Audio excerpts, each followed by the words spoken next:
Hola a todos. El día de hoy abordaremos el tema del sistema urogenital. En algunos documentos también es considerado como el sistema genitourinario, muy importante para la sobrevivencia del vertebrado. La supervivencia del vertebrado depende de varios factores, como por ejemplo algunos de reacción inmediata, como lo que es considerado la huida o el escapar de depredadores, importantísimo para poder sobrevivir. Otro factor que influye de manera importante en la supervivencia de los vertebrados es encontrar y poder consumir los alimentos para poder obtener los nutrientes. Y otra que contiene un número variado de factores es la de adaptarse al ambiente en el que se vive. Sin duda, todas estas funciones que realizan los vertebrados lo hacen con el objetivo de reproducirse con éxito, y principalmente esta función está realizada por el sistema reproductor de los vertebrados. Por otro lado, el sistema urinario cumple funciones distintas a las del sistema reproductor. Por ejemplo, el sistema urinario se encarga de eliminar los productos de desecho, en donde la mayoría de los vertebrados lo que se produce como sustancia de desecho es amoníaco, y en algunos vertebrados modificaciones de ese amoníaco en urea o en ácido úrico. También es importante para regular los equilibrios hídrico y salino, para controlar la forma en la que se mueven los electrolitos en el animal. Aunque la función urinaria y la función reproductora son bastante diferentes, ambas se realizan en el sistema urogenital. Anatómicamente, el sistema urinario está formado por los riñones, por los conductos por donde pasa la orina y el sitio donde se recolecta la orina. En el caso del sistema reproductor, este está constituido por las gónadas, que pueden ser testículos o pueden ser ovarios, y los conductos por donde los productos generados en esas gónadas, es decir, los gametos, que pueden ser tanto espermatozoides o pueden ser óvulos, hacen el recorrido para poder ser externalizados y poder llevar a cabo la reproducción sexual. Vamos a concentrarnos inicialmente en el sistema urinario. Los riñones de los vertebrados son básicamente dos masas de túbulos que están ubicados en la cavidad abdominal del vertebrado, en posición dorsal, en todos los vertebrados. Siempre los riñones van a estar ubicados en posición dorsal, en esa cavidad abdominal. La orina que se produce en estos túbulos, constituyendo el riñón, al final pasan a una cloaca o a su derivado a partir del seno urogenital para poder ser entregados al exterior y eliminarlos del cuerpo del animal. Vamos a hablar del riñón. Vamos a tener como ejemplo el riñón de un mamífero. Este riñón es una estructura que está formada básicamente por dos partes, por una corteza externa y una médula interna. Aquí podemos ver en la parte media de la diapositiva la forma típica de un riñón de mamífero, y podemos ver que es una masa que contiene en el interior una serie de conductos. Hay varios tubos que se encuentran en el interior y algunos de ellos están encargados de transportar orina y otros de transportar sangre, como por ejemplo las arterias y las venas. En conjunto, todos esos conductos, arterias, venas y túbulos colectores de orina trabajan de manera concomitante, armoniosa, en el interior del riñón para poder realizar el proceso de extracción de desechos nitrogenados en el vertebrado. Aquí vamos a ver un corte del riñón que vamos a amplificar acá según lo que nos propone Kenneth Cardon. Podemos ver que hacia la parte externa encontramos la corteza, hacia la parte interna encontramos la médula. En esta corteza encontramos el sitio en donde se realiza la extracción de los desechos nitrogenados de la sangre. La sangre arterial que viene a ingresar al riñón se transporta en capilares muy finos para formar glomérulos. Esos glomérulos entran en contacto con una cápsula que se conoce como cápsula renal. Juntos, la cápsula renal y el glomérulo conforman lo que se conoce como el corpúsculo renal.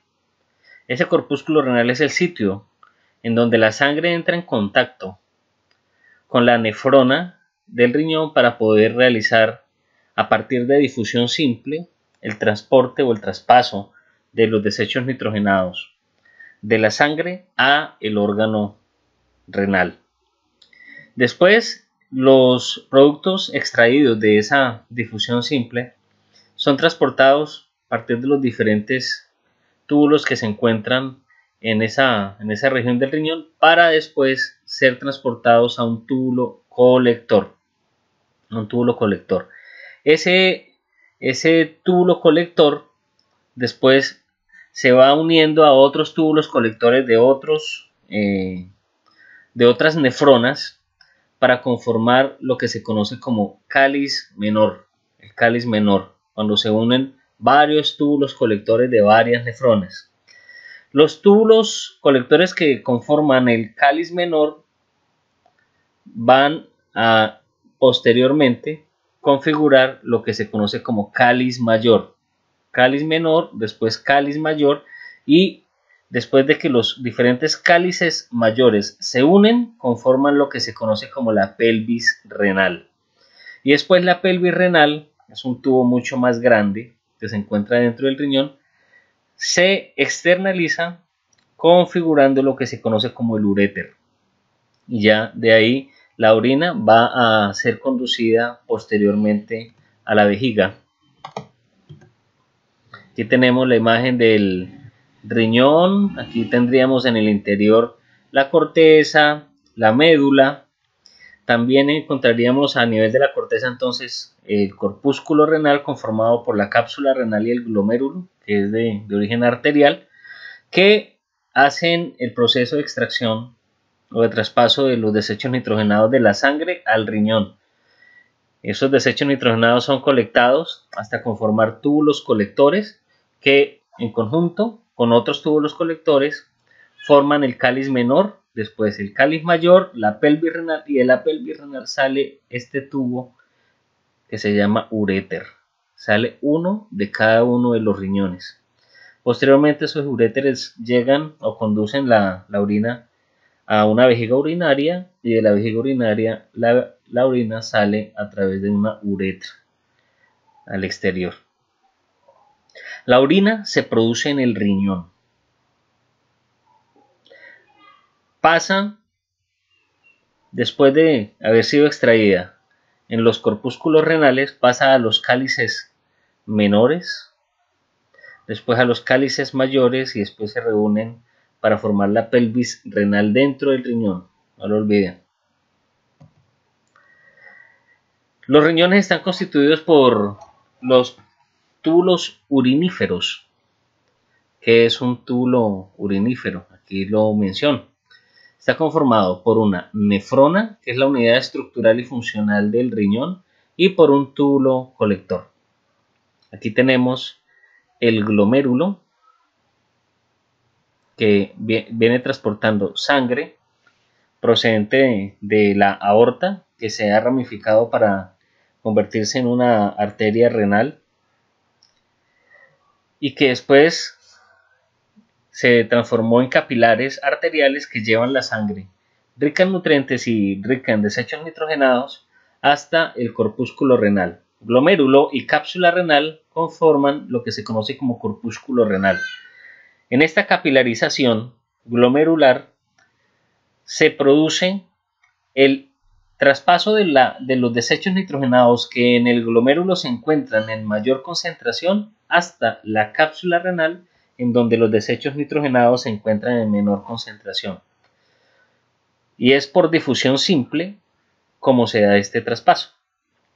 Una vez el desecho nitrogenado ha entrado en la cápsula renal, es transportado hacia la nefrona proximal, intermedia, en donde encontramos la asa de Henle, y hacia la parte distal de la nefrona. Una vez llega hacia la parte distal, es conducida hacia los túbulos colectores. El grupo de varios túbulos colectores conforma el cáliz menor, el grupo de cálices menores conforma los cálices mayores, y los diferentes cálices mayores conforman la pelvis renal, que después externaliza la orina a través de un uréter que llega a una vejiga y después a una uretra. La cantidad de túbulos uriníferos varía de unos pocos cientos que se encuentran en ciclóstomos, quienes tienen los riñones más primitivos, hasta más de 1 millón de túbulos colectores, como los que presentamos los mamíferos. La orina se forma en la nefrona y el túbulo colector lleva la orina hasta los cálices menores, y así sucesivamente en la ruta que les acabé de mencionar. Acá vemos la asignación arterial que tienen los riñones. Entonces recordemos el sistema circulatorio, en donde la sangre pasaba a través de ese corazón. Recuerden que la digestión también está muy relacionada con este proceso, puesto que el riñón no solamente tiene la función de eliminar los desechos nitrogenados del animal, sino que también tiene la función de mantener sus propias células activas y funcionando con normalidad. Para eso necesita nutrientes. Entonces vamos a hacer un ejercicio. Vamos a imaginarnos un proceso de digestión en donde a nivel del intestino delgado se produce la absorción de nutrientes, y esos nutrientes son llevados a través del sistema porta hepático al hígado. Una vez los nutrientes son llevados al hígado, el hígado participa en el almacenamiento de algunos de esos nutrientes, pero también en el procesamiento o la maduración metabólica de algunos de ellos. Una vez los nutrientes pasan por el hígado, son llevados a la vena cava inferior. Una vez esa sangre con nutrientes llega a la vena cava inferior, ingresa a la aurícula derecha, a través de la válvula tricúspide pasa al ventrículo derecho y posteriormente pasa al tronco arterial. Ese tronco arterial se subdivide para configurar una arteria pulmonar izquierda y derecha. Va la sangre a pulmones, regresa a través de las venas pulmonares superiores e inferiores izquierdas y derechas hasta la aurícula izquierda, y posteriormente pasa a través de la válvula bicúspide o válvula mitral al ventrículo izquierdo, que posteriormente impulsa la sangre a partir de una fracción de eyección de aproximadamente 70% del volumen de sangre que contiene el ventrículo izquierdo, para ser dirigida hacia la aorta, que se curva para conformar una aorta descendente, que es la que nosotros vemos acá en esta imagen. Recuerde que ese es el tránsito que hace la sangre desde que obtiene nutrientes y transporta desechos nitrogenados generados a lo largo de todo el cuerpo del animal, y llega, por ejemplo, en este caso, a los riñones a través de la arteria renal derecha y arteria renal izquierda, en donde se va a surtir de sangre a todo el órgano y se va a realizar el proceso entonces de obtención de los desechos nitrogenados por parte del riñón. Aquí tenemos otra imagen. Aquí tenemos la arteria renal que se subdivide en arteriolas y después en capilares, en donde al entrar en contacto con la cápsula de Bowman o la cápsula renal, que en conjunto con el glomérulo conforman el corpúsculo renal, Los desechos nitrogenados son transportados a partir de todos estos túbulos, en donde se encuentra también la asa Henle, que hace parte de la región media de la nefrona, y posteriormente llevadas a un túbulo colector. Y ustedes ya saben que los túbulos colectores conforman cálices menores, los cálices menores conforman cálices mayores y los cálices mayores configuran la pelvis renal. La pelvis renal posteriormente se modifica para configurar el uréter, y el uréter va a la vejiga, a la orina, y la vejiga a la uretra. La sangre que ya está libre de desechos nitrogenados entonces regresa a la circulación a través de las venas, ya sin desechos nitrogenados que la afectan. Entonces ya la circulación venosa que sale del riñón ya sale con una liberación de desechos nitrogenados y es distribuida al resto del cuerpo del vertebrado. Acá vemos nuevamente la forma en la que se estructura el sistema. Tenemos entonces los riñones con la asignación venosa y arterial.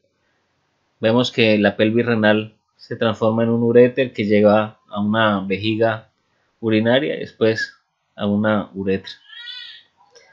La vejiga urinaria es un órgano muy importante, puesto que es la estructura que recolecta la orina.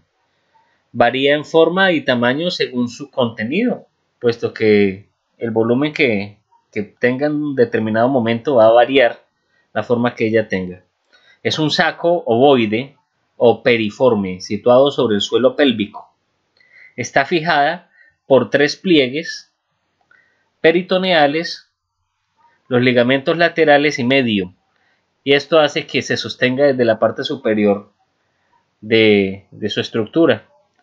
Cuando se recarga o se sobrecarga la vejiga con orina, por ejemplo, cuando no vamos constantemente a orinar cada vez que el cuerpo lo sugiere, entonces estos pliegues y estos ligamentos empiezan a deformarse, lo que puede producir a lo largo de muchos años deformaciones en la vejiga que causen problemas urinarios al paciente.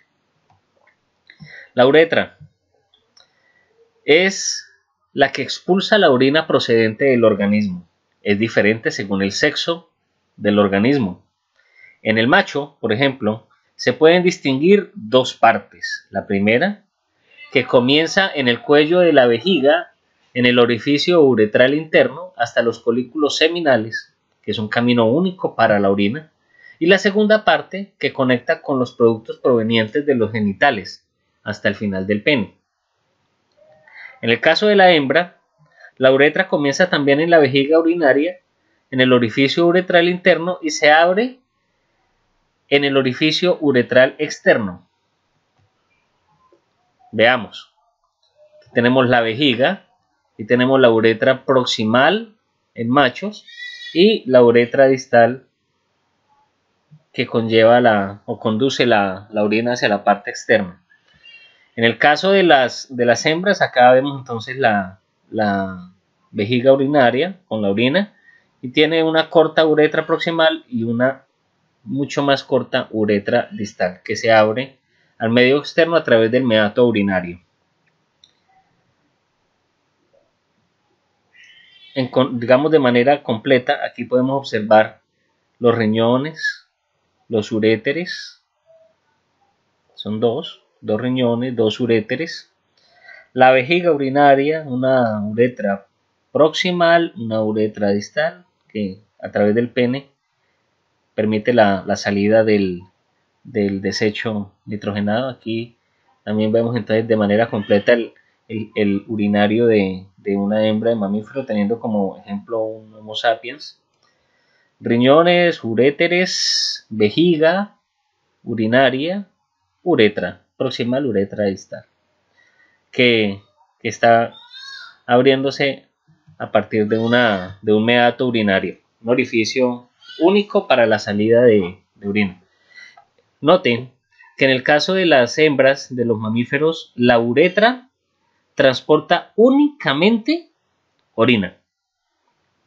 Sin embargo, en el caso de la uretra de los machos, esa uretra puede transportar tanto la orina como los productos del sistema genital, los gametos, en este caso espermatozoides, que justo después de la salida de la orina de la vejiga se une a la uretra para poder entregar o descargar los gametos espermatozoides para que puedan ser entregados en el proceso de reproducción sexual. Entonces, en la uretra masculina de los mamíferos hay una mezcla, o por lo menos permite el paso tanto, no una mezcla, pero sí permite el paso tanto de desechos urinarios como de gametos, mientras que en el caso de las hembras de los mamíferos no. En el caso de las hembras solamente se permite el paso de la orina a través de la uretra. Y se abre en un meato urinario, que es un orificio único para la salida de orina. Hablemos de excreción en vertebrados. Las sustancias que se excretan en la orina son residuos metabólicos que pueden interrumpir el equilibrio fisiológico del individuo. ¿Cuáles son los desechos o los residuos metabólicos que se pueden generar en los vertebrados? Pues si los productos metabólicos los productos que se están procesando son carbohidratos y grasas, los desechos principalmente van a ser CO2, dióxido de carbono y agua. Sin embargo, como nosotros los vertebrados no solamente consumimos carbohidratos y grasas, sino que también consumimos proteínas y ácidos nucleicos, el metabolismo de los ácidos nucleicos y de las proteínas implican la generación de desechos nitrogenados, puesto que el nitrógeno es uno de los principales componentes de estos compuestos orgánicos, aminoácidos y proteínas, y ácidos nucleicos. Por lo tanto, el agua y el CO2 generados a partir del metabolismo de carbohidratos y de grasas, pues puede salir por respiración o por transpiración. Pero los productos de desecho de los ácidos nucleicos, aminoácidos y proteínas no lo pueden hacer así. Por lo tanto, esos desechos nitrogenados de la metabolización de proteínas, aminoácidos y ácidos nucleicos generan esos desechos nitrogenados que pueden ser de diferente tipo y tienen que ser eliminados a través del sistema de excreción urinario del vertebrado. La energía para el crecimiento y para mantener la actividad del animal procede de los alimentos, en donde consumimos todos estos compuestos que les he mencionado. El dióxido de carbono y el agua son dos residuos del metabolismo de los carbohidratos y ambos se pueden eliminar fácilmente a través de la respiración o la transpiración. Sin embargo, el metabolismo de las proteínas y los ácidos nucleicos se producen nitrógeno en forma reducida como amoníaco, la principal forma en la que se eliminan los desechos nitrogenados en los vertebrados. El amoníaco es muy tóxico y debe ser aislado, o puede ser convertido en otro compuesto que no es tóxico y ser eliminado rápidamente. En los vertebrados hay tres formas de eliminar el amoníaco: en forma claramente de amoníaco, en forma de ácido úrico o en forma de urea. La excreción directa del amoníaco se conoce como amoniotelismo. La excreción del nitrógeno en forma de ácido úrico se conoce como uricotelismo y la excreción del nitrógeno en forma de urea se conoce como ureotelismo. Existen organismos vertebrados que pueden realizar la excreción por amoniotelismo. Existen vertebrados que pueden realizar la excreción por uricotelismo y pueden existir vertebrados que pueden realizar la excreción por ureotelismo. Sin embargo, como les he mencionado muchas veces, la biología no es 100% establecida en límites. Existen siempre ejemplos en la biología de seres vivos o de situaciones que se salen de los límites normales que nosotros como seres humanos hemos tratado de establecer. Y existen organismos que pueden en algún momento de su vida ser amoniotélicos o pueden ser en algún momento uricotélicos. O por el contrario, pueden ser amoniotélicos y ureotélicos, o pueden en algunos casos existir especies que puedan tener las tres formas de eliminación del nitrógeno. El amoniotelismo es una situación muy común en animales acuáticos,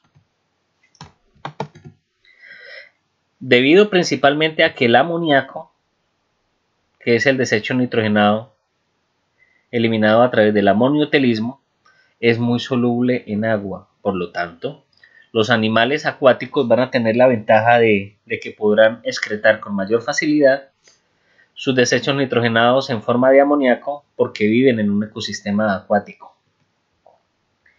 Se requiere gran cantidad de agua para ser eliminado de los tejidos del cuerpo y los animales acuáticos viven en ese ecosistema, por lo tanto se les facilita eliminar amoníaco. Lo eliminan a través del epitelio de las branquias. Lo pueden eliminar a través de la piel o de las membranas corporales que el animal tenga. Entonces fíjese que en el amoniotelismo los riñones no son el órgano protagónico en la eliminación de desechos nitrogenados, puesto que el animal, al vivir en un ecosistema acuático, aprovecha ese constante contacto que tiene con el agua para poder eliminar sus desechos a través de branquias que constantemente se están bañando para poder realizar el intercambio gaseoso y además participar en este proceso de excreción, la piel y las membranas corporales que están también en contacto constante con el agua. Una estrategia fantástica. Para los vertebrados terrestres, el agua, como ustedes bien se han podido dar cuenta a lo largo de toda su vida, es un bien escaso. Por lo tanto, conservarlo es muy importante para el vertebrado y evitar de esta manera la deshidratación. Los tetrápodos, al no tener branquias para excretar y adicionalmente al tampoco tener un tegumento como el que tienen muchos organismos acuáticos, como los peces, los condríctidos y los agnatos, no pueden realizar la excreción a través de branquias ni de piel, porque la piel de los tetrápodos es gruesa, existe el estrato córneo, recuerden esa queratinización del tegumento. Entonces, la eliminación de desechos nitrogenados a través de la piel, gracias a la queratinización que tiene en los tetrápodos, pues no se puede hacer. Y no tenemos branquias, entonces tampoco podemos hacerlo a través de las branquias. Entonces, al vivir en un ecosistema terrestre, la mayoría de los tetrápodos transformamos el amoníaco en dos formas distintas, que puede ser el ácido úrico para configurar un uricotelismo o en urea para configurar un ureotelismo. En el uricotelismo que vemos acá, aquí tenemos el ácido úrico, mucho más complejo que el amoníaco. La excreción del nitrógeno se da en forma de ácido úrico. Las aves y la mayoría de los reptiles son uricotélicos. El ácido úrico es poco soluble en agua. Se produce en los riñones y llega a la cloaca de estos organismos por medio de los uréteres. Allí se une a iones y forma un precipitado de sodio, potasio y sales de amonio que comúnmente se conoce como guano y es la forma en la que es externalizado al ambiente. En la cloaca se reabsorbe el agua que se regresa a la sangre y de esa manera entonces se puede dar la excreción con poca pérdida de agua en este proceso. Se ha propuesto la hipótesis de que la síntesis de ácido úrico se originó como una adaptación embrionaria, pero debido a las ventajas que a la hora de conservar el agua le producía a estos embriones también fue una característica que fue adoptada por los adultos terrestres. Los huevos con cáscara evolucionaron en primer lugar en los reptiles, que realizaban la puesta por primera vez en lugares secos. Y con ello se consiguió asegurar la conservación del agua. Esto representa un factor importante para la supervivencia del embrión.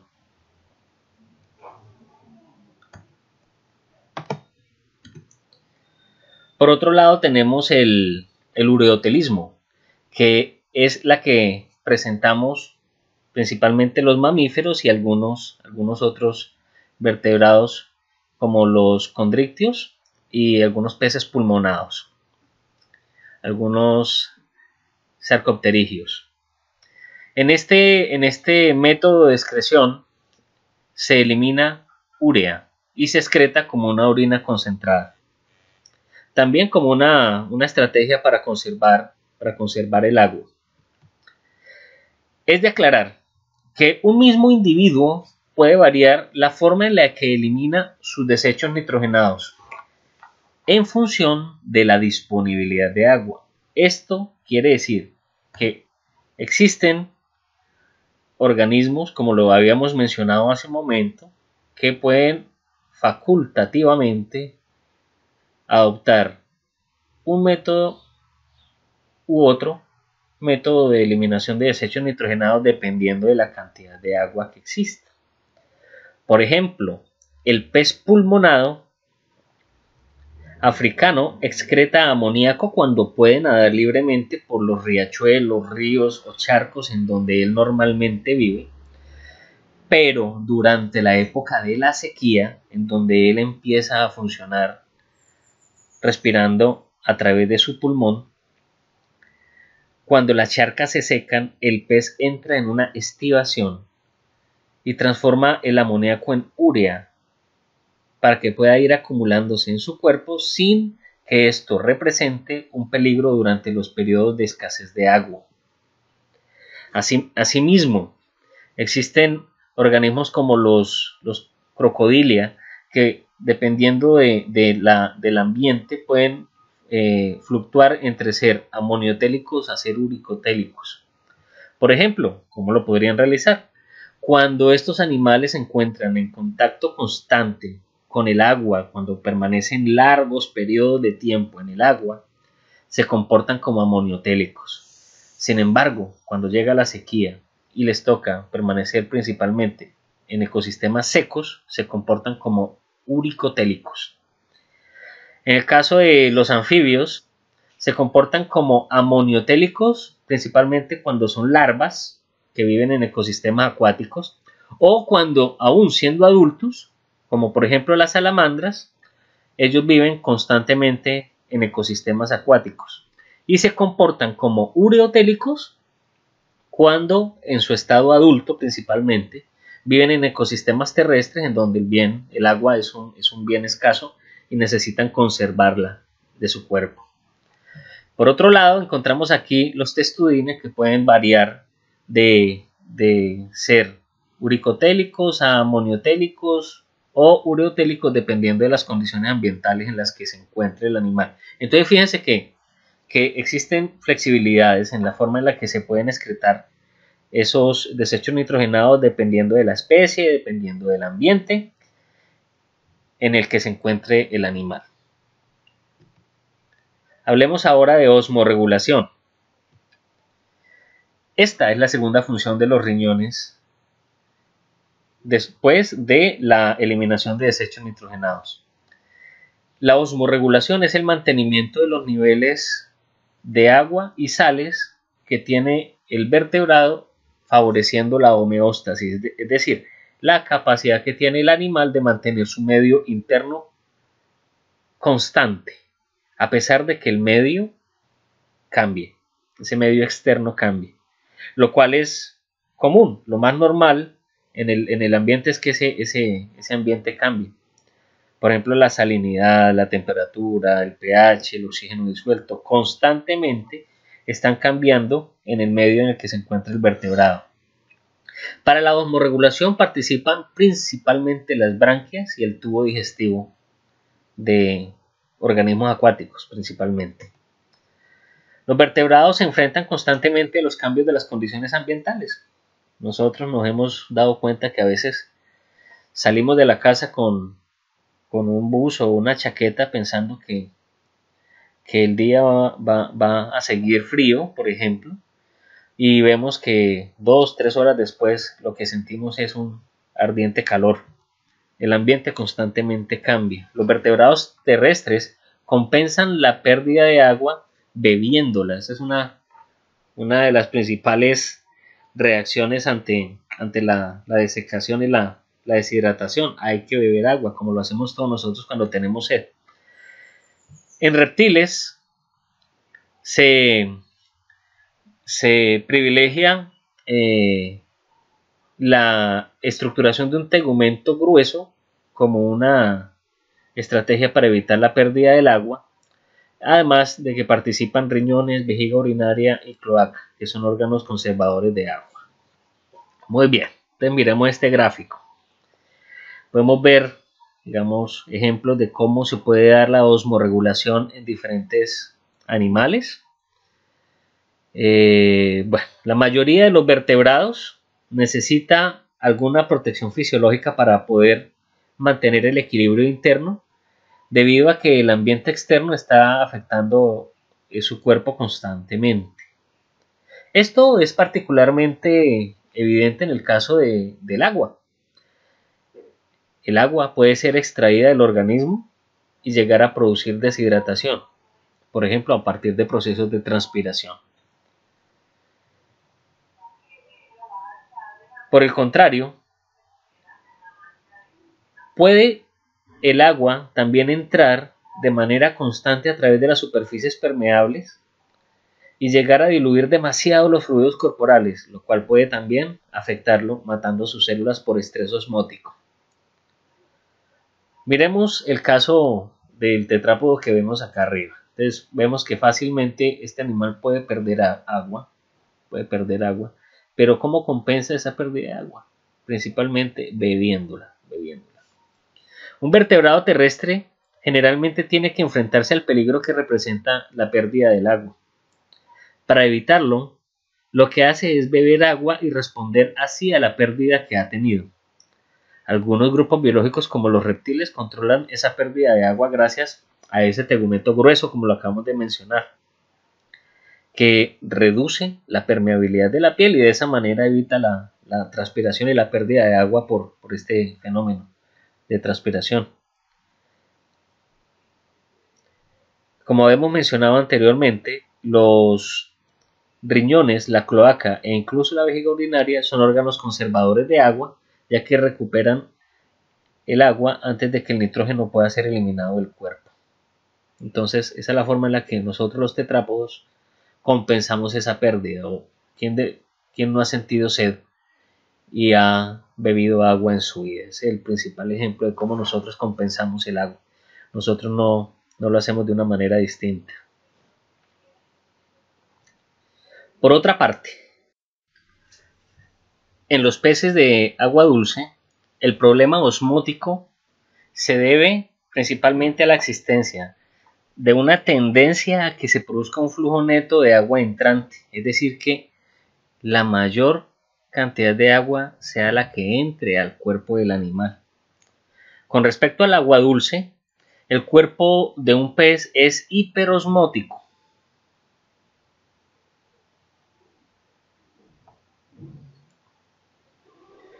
Debido a que los fluidos corporales están más concentrados que en el agua circundante. El agua fluye hacia el interior del cuerpo del animal con mayor facilidad. Si no tuviese algún tipo de control, el flujo neto de entrada del agua podría diluir demasiado los fluidos, produciéndose un desequilibrio en el medio extracelular que mataría las células. Para los peces de agua dulce, el principal problema es la eliminación de ese exceso de agua corporal. Para solucionar este problema, el riñón de los peces está estructurado de manera que puede excretar una orina muy diluida y puede presentar una gran cantidad de orina, aproximadamente 10 veces la que pueden presentar organismos marinos. Para analizar el siguiente caso de organismos que viven en agua salada, en donde el flujo de agua tiende a salir, el flujo neto de agua tiende a salir. Para la mayor parte de los peces marinos, el problema osmótico es justamente el contrario, ya que presentan una tendencia a tener un flujo neto de agua saliente y por lo tanto tienden a deshidratarse con facilidad. Con respecto al agua del mar, el cuerpo de la mayoría de los peces marinos es hiposmótico, es decir, el cuerpo está menos concentrado que el agua del mar. En este sentido, un pez vive en agua salada, una situación fisiológica similar a la que se presenta en los tetrápodos que viven en tierra firme, la pérdida del agua corporal hacia el entorno. Para los peces marinos, la osmorregulación es todo un problema. Necesitan beber para recuperar agua, pero si lo hacen, deben necesariamente excretar el exceso de sal que ingieren con ese agua de mar. Para ayudar a la conservación del agua, el riñón tiene una estructura que le permite excretar poca agua y así reducir su pérdida. Para resolver el problema del exceso de sal, las branquias y en algunos casos ciertas glándulas especiales colaboran con los riñones en la osmorregulación del animal. Por otro lado, tenemos otro caso. El cuerpo de algunos animales es isoosmótico. Esto quiere decir que las concentraciones osmóticas de su medio interno y las del agua de mar que lo rodea son aproximadamente iguales. Debido a este equilibrio, no hay una tendencia neta a que el agua entre o salga del cuerpo, por lo que el animal no tiene que hacer frente a ningún problema derivado de tener un exceso de agua o de deshidratarse. Estos animales son considerados con el nombre de osmoconformistas, mientras que los anteriores, es decir, los hiposmóticos, los hiperosmóticos al ambiente acuático y los tetrápodos, son considerados osmorreguladores.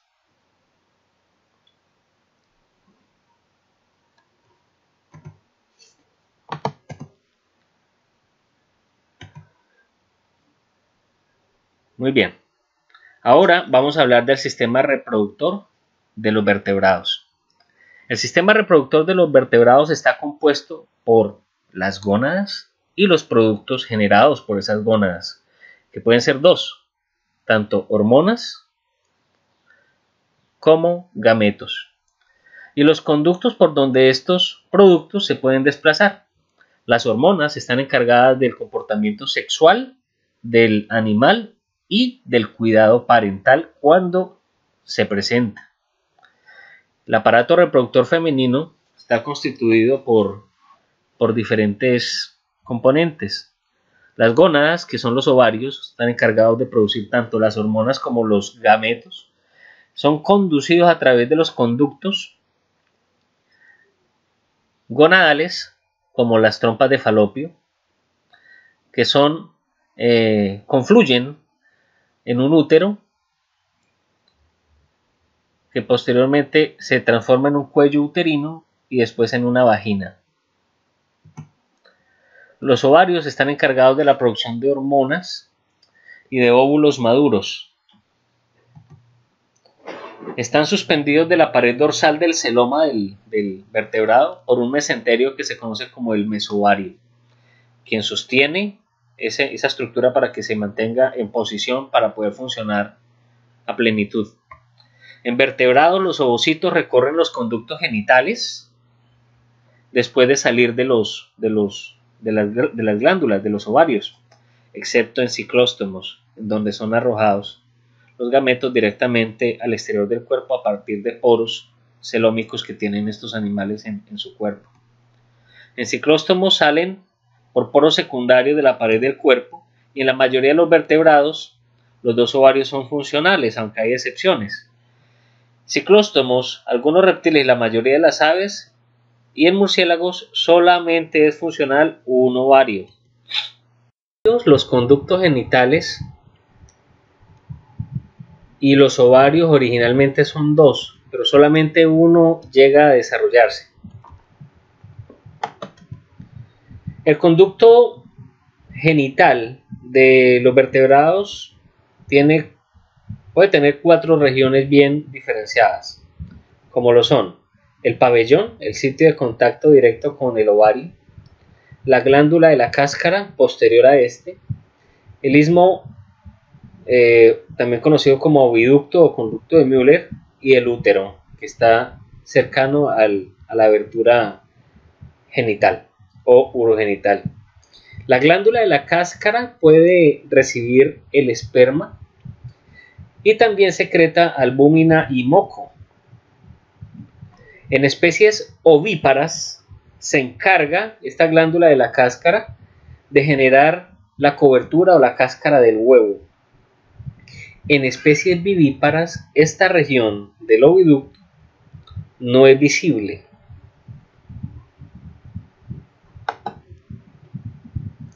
Acá vemos entonces la estructura general de un elasmobranquio, donde podemos recordar de las clases que anteriormente hemos visto que los sexos diferenciados de macho y hembra en estos elasmobranquios se pueden diferenciar gracias a la forma que tenga la aleta pélvica, como lo vemos acá. En el caso de los machos, la aleta pélvica posee un clásper o un gonopodo que está encargado de cumplir la función de entregar o de introducirse en la cloaca de la hembra para poder entregar los gametos en el proceso de reproducción sexual. La aleta pélvica de la hembra carece de ese clásper o gonopodo y es la principal forma en la que se pueden diferenciar los sexos en estos elasmobranquios.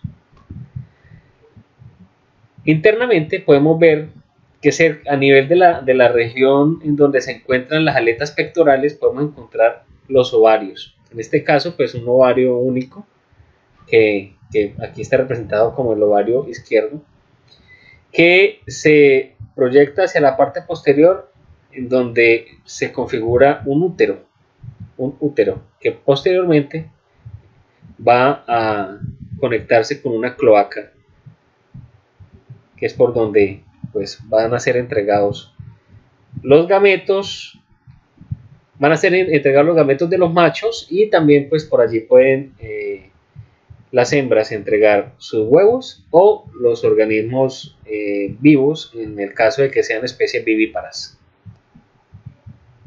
Acá vemos el caso de un huevo de tiburón que es entregado al ambiente, y dentro de ese huevo entonces se desarrolla el embrión hasta que ya el juvenil puede salir perfectamente por sus propios medios y empezar a utilizar su medio, el medio en donde ese huevo fue ovipositado.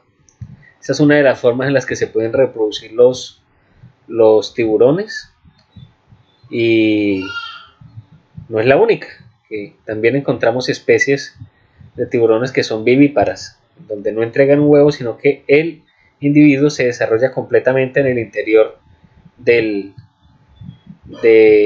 su progenitora, y en el momento de nacer pues van a entrar al ambiente completamente formados. Este es un caso de un tiburón hembra que fue pescado y fue sacrificado y tenía en su interior varias crías. Un ejemplo de viviparía. También puede ocurrir en condrictios como estos otros elasmobranquios, las rayas. Nótese que aquí a nivel de las aletas pélvicas se puede encontrar esa cloaca por donde van saliendo los animales que que recién están naciendo. Un numeroso grupo de tiburones puntas blancas se encuentran en un estado de máxima excitación. Al principio no sabemos a qué se debe, pero pronto nos percatamos de que se trata de varios machos que están acechando a una hembra. Somos testigos en vivo y en directo, nada más y nada menos que del ritual de apareamiento de los tiburones puntas blancas. La cópula comienza cuando uno de los machos logra morder una de las aletas pectorales de la hembra. Rodeada de tantos machos, la hembra no puede evitar que uno de ellos acabe por sujetarla. Cuando la cópula comienza, dejan de nadar y acaban chocando contra el fondo.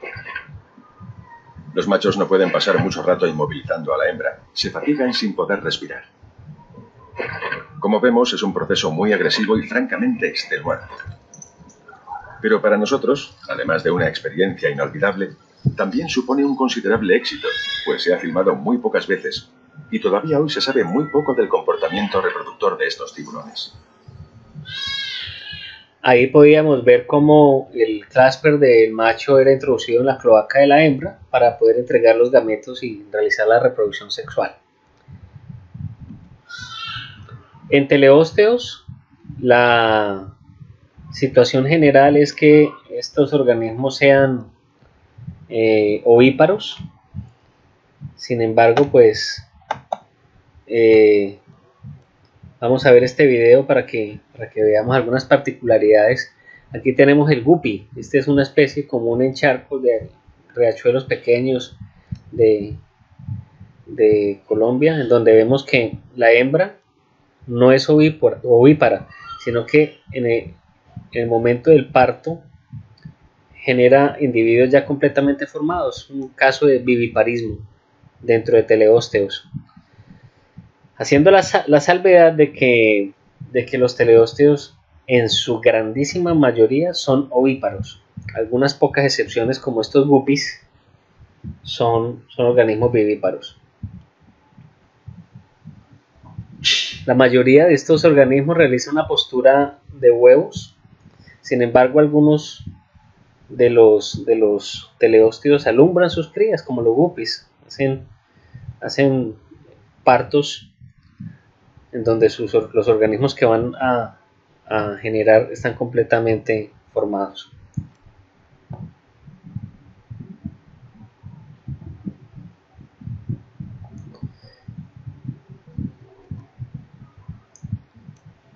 Acá vemos el cortejo y posterior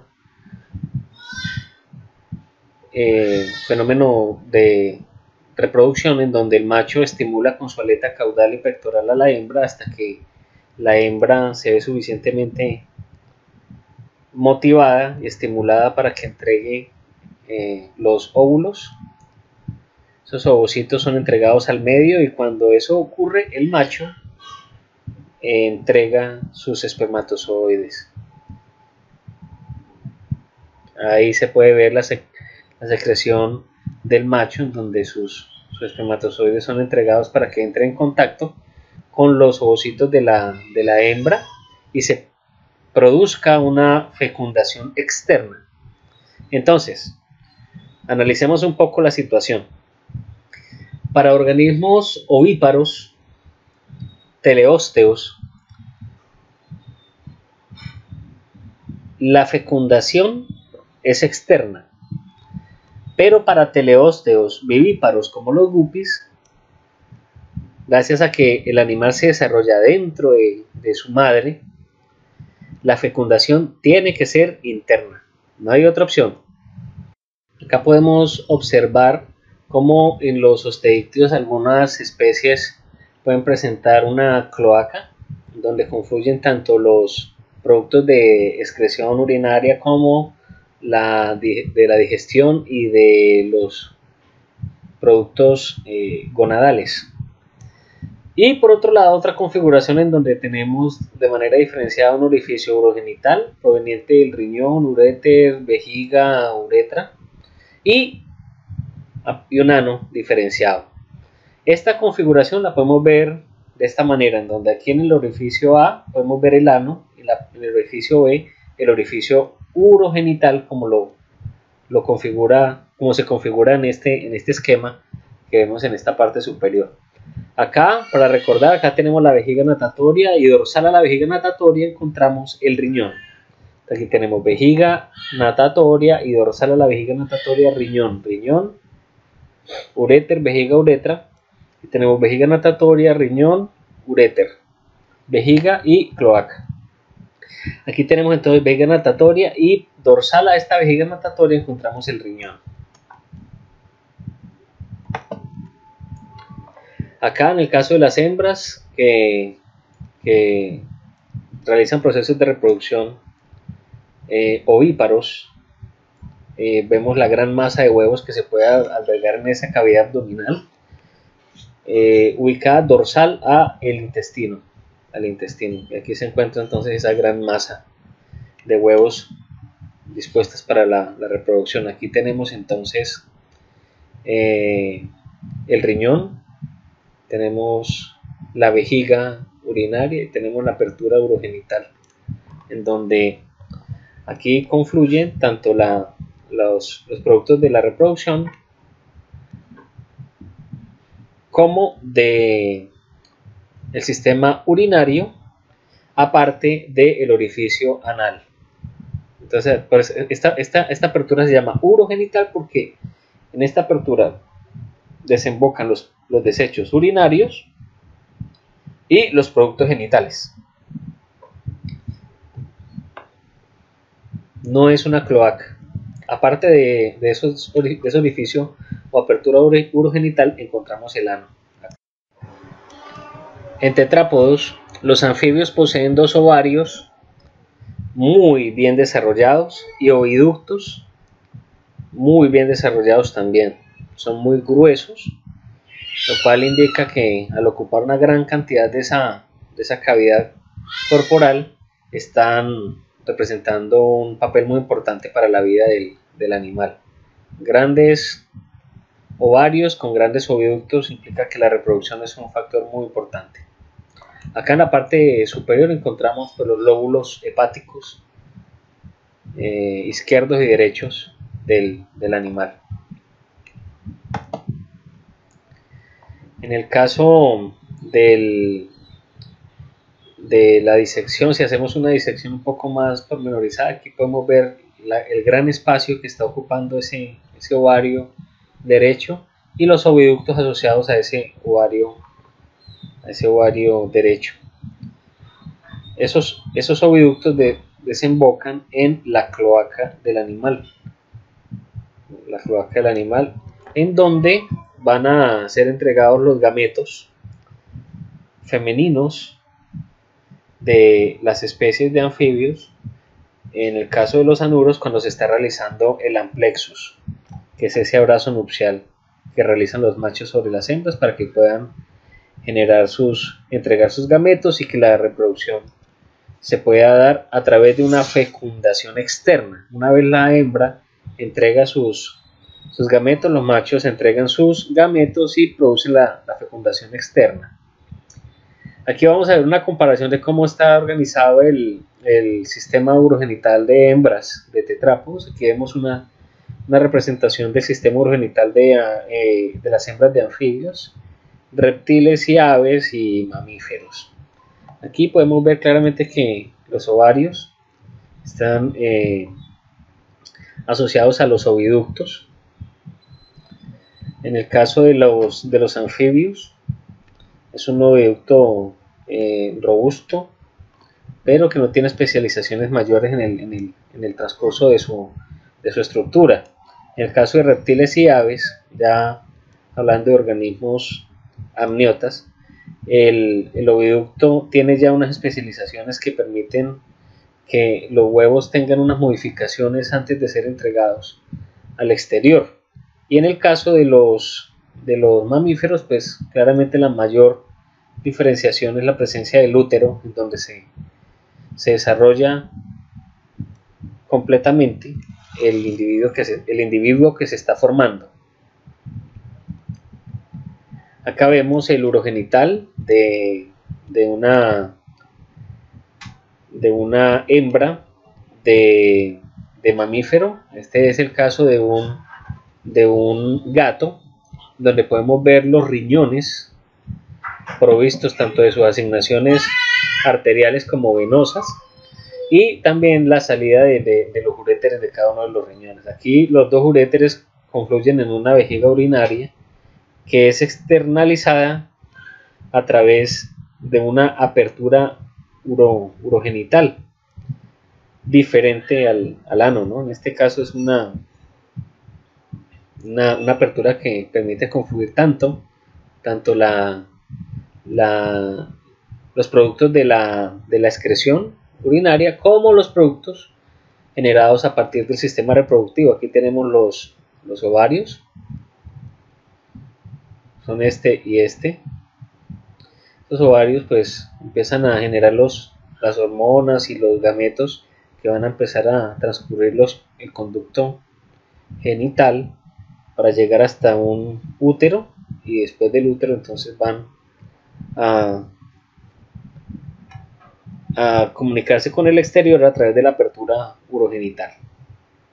Aparte tenemos el ano, que está ubicado en posición dorsal a la apertura urogenital.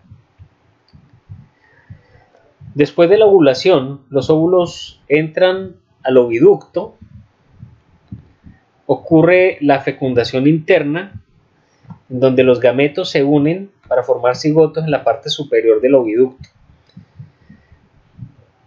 También los gametos pueden entrar al oviducto para configurar una fecundación externa, en donde músculos y cilios hacen que los óvulos salgan para ser fecundados en el exterior del cuerpo del animal. Además de transportar óvulos, el oviducto puede añadir membranas o cáscaras al huevo, actuando como una glándula de la cáscara. Esto, obviamente, cuando ocurre después de que se ha presentado la fecundación. Antes, no. En cuanto a los úteros, estas regiones son porciones finales de oviductos.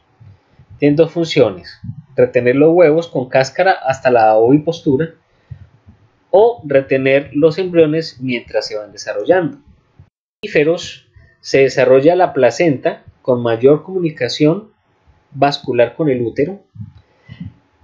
En mamíferos la parte terminal del útero forma la vagina.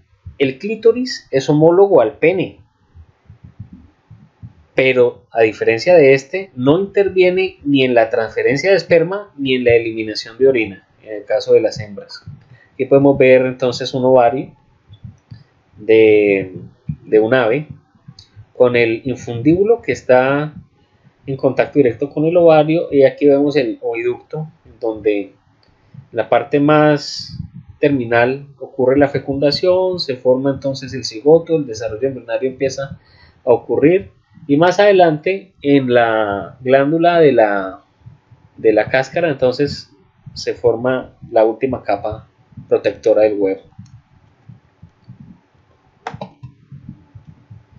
Aquí tenemos entonces una imagen de un genital de ave, ovario, el infundíbulo. Tenemos aquí el oviducto en su región del magnum, la región del istmo, y por último el útero o la glándula de la cáscara, en donde se agrega la última capa del huevo, para terminar en una vagina que desemboca en una cloaca por donde el huevo es entregado al exterior, y por donde también por medio de oposición de cloacas en algunas aves, o por medio de algún órgano copulador de alguna ave que lo posea, a través de la cloaca puede ingresar entonces el órgano copulador para entregar los gametos en el proceso de la cópula. En el caso de los mamíferos, entonces la vagina está constituida de orificios independientes para la externalización de los desechos nitrogenados, que es la uretra, que abre en un orificio conocido como meato urinario, que se encuentra en la parte superior de la vagina, por donde el proceso reproductivo ocurre. Es decir, que existen poros, o un gonoporo claramente diferenciado de un poro urinario. Una situación contraria a lo que ocurre en el caso de los machos de mamíferos, en donde el mismo poro urinario es el mismo poro genital. Vamos a hablar ahora del aparato reproductor masculino. Excepto en ciclóstomos y en algunos teleósteos, los vertebrados tienen dos testículos que están encargados de tanto producir espermatozoides como de secretar hormonas, que principalmente son esteroides conocidos como andrógenos, que le representan al animal el desarrollo de las características sexuales secundarias que tienen los machos de las diferentes especies. Aquí tenemos el ejemplo de unos testículos de mamífero, donde podemos ver los diferentes componentes como el epidídimo y el canal deferente, que va a conducir los gametos que se están generando hacia el resto del sistema urinario, que ya vamos a ver. El testículo es único y alargado, no existe conducto genital. Los espermatozoides caen al celoma y salen a través de los poros abdominales para realizar una fecundación externa. En el asmobranquios está la presencia de testículos cerca del nivel del cuerpo, en donde se encuentran las aletas pectorales, y esos testículos posteriormente son llevados a través de los conductos genitales o de las vesículas seminales al exterior a través de los gonopodos. Recuerden que los machos de esto de asmobranquios presentan los clásper o gonopodos, a través de los cuales los gametos son ingresados a la cloaca de la hembra. Al final del gonopodo o del clásper se encuentra entonces una sonda a través de la cual el macho hace la eyaculación de sus espermatozoides. En el caso de los teleósteos, pues claramente hay una apertura urogenital por donde los machos van a entregar sus gametos en el momento de la cópula, que en la mayoría de los casos es una cópula que produce una fecundación externa. En tetrápodos, los machos presentamos los testículos que están conectados con los conductos espermáticos que van a llegar a la cloaca para que puedan ser externalizados en el momento de la cópula. La mayoría de los machos de los vertebrados, los testículos se encuentran en el interior del abdomen. Sin embargo, en algunos mamíferos, los testículos descienden al interior del escroto. Excepto en monotremas, sirenios, elefantes, perezosos, cetáceos y armadillos, en donde los testículos de estos animales no descienden al escroto, sino que se mantienen dentro del abdomen del animal. Algunos no poseen escroto celomático verdadero, como los topos, musarañas, algunos roedores, lagomorfos, hienas y pinípedos. Otros mamíferos tienen testículos que descienden solamente en la época reproductiva, como ocurre en las ardillas, los quirópteros y algunos primates. La pregunta es, ¿por qué descienden los testículos de los mamíferos a un escroto, celomático o no?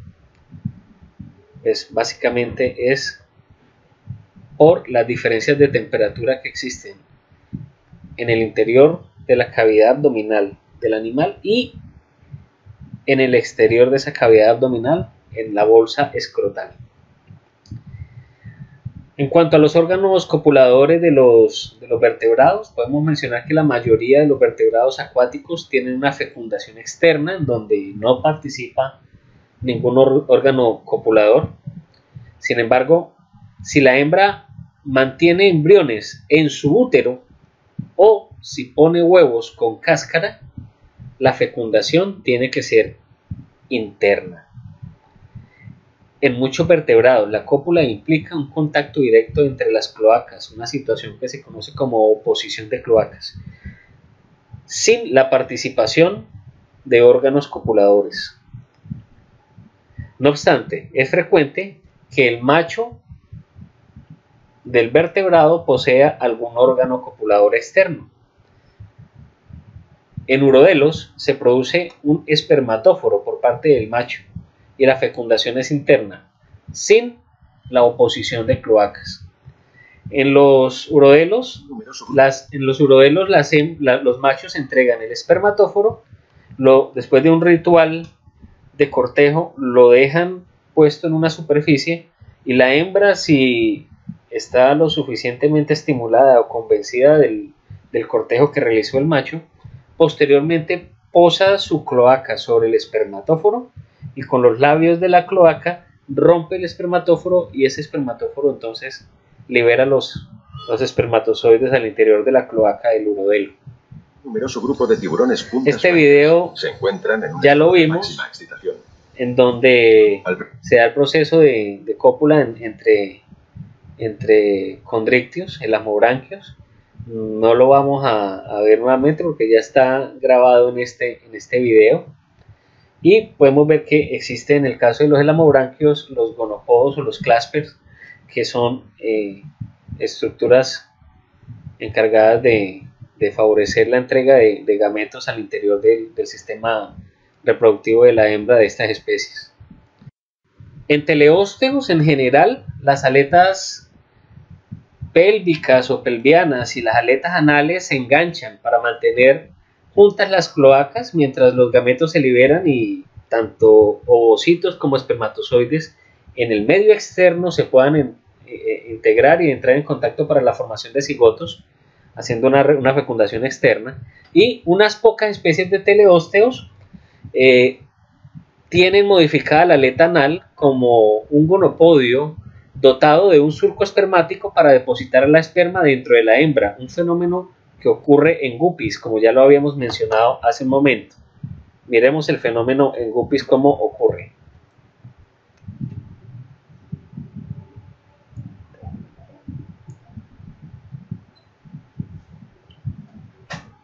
Aquí tenemos la hembra y tenemos el macho. El macho tiene una modificación de su aleta anal que le permite introducir esa modificación de la aleta anal en la hembra para entregar los gametos en el interior del cuerpo de la hembra y de esta manera se puede desarrollar una condición vivípara en la reproducción de estos animales. Como les mencionaba hace un momento, en casi todos los anoros la fecundación es externa, mediante el amplexo o el amplexus, liberando la esperma a medida que la hembra libera los huevos. En la mayoría de los urodelos se produce un espermatóforo que tiene esta forma. Como les mencionaba hace un momento, el macho, después de un ritual de cortejo, entrega un espermatóforo en el ambiente, en alguna superficie, y la hembra posteriormente fija su cloaca sobre este espermatóforo y con los labios de la cloaca rompe el espermatóforo y los espermatozoides son entonces entregados en el interior del cuerpo de la hembra. Los machos de algunas aves, los machos de los quelonios, los machos de los cocodrilos y los mamíferos poseen pene. La erección se consigue mediante un fenómeno conocido como hemotumescencia, que es una infiltración de sangre del órgano copulador para ponerlo erecto y que pueda cumplir la función en la cópula. Aquí podemos ver el pene de un quelonio con un glande ampliamente desarrollado en el momento de su erección.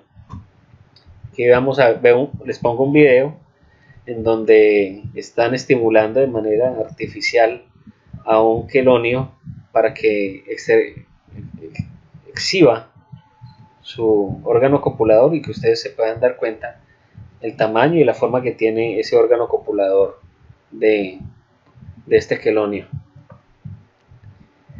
El pene de los cocodrilos es similar al de las tortugas. En los lagartos y los ofidios, los machos tienen un par de órganos copuladores conocidos como hemipenis. Un par de órganos copuladores.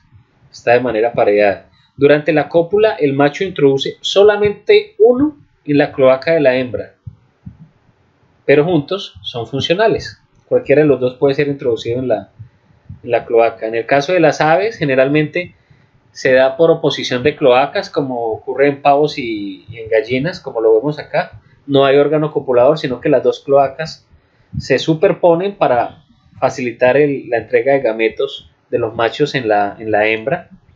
Pero algunos animales, algunas aves tienen órganos copuladores como este pene eréctil que presentan, por ejemplo, las avestruces, los patos y los gansos. Vamos a repetir el video para que lo vean con un poco más de calma. Ahí vemos el órgano copulador del macho que ha sido introducido en la cloaca de la hembra para favorecer el proceso de reproducción sexual. En mamíferos, insectívoros, murciélagos, roedores, carnívoros y todos los primates, excepto Homo sapiens, existe el báculo, que es conocido como el hueso peneano, y hay de diferentes formas y tamaños dependiendo de la especie. El báculo, ese hueso peneano, se encuentra en el interior del pene del mamífero. Aquí podemos ver un pene de mamífero y podemos apreciar que hacia la parte distal se encuentra el hueso peneano, cerca del glande. ¿Para qué? Para optimizar el proceso de la cópula, porque no todas las veces los machos de los mamíferos tienen la capacidad de generar erecciones suficientes para poder realizar una cópula. Entonces, los machos que poseen el báculo garantizan que con ese hueso peneano el pene tenga cierta rigidez suficiente para que, a pesar de que no exista una erección evidente, la presencia de ese hueso peneano permita que el pene pueda ser ingresado en el órgano copulador de la hembra para poder favorecer la reproducción sexual. Y con esto considero que hemos dado un panorama muy general del sistema urogenital de los vertebrados, y hemos mencionado los aspectos más relevantes del tema. Espero que les sirva esta información, que puedan crecer en sus conocimientos, y si tienen alguna duda me la hacen saber al grupo de WhatsApp y nos vemos en una próxima oportunidad. Muchas gracias.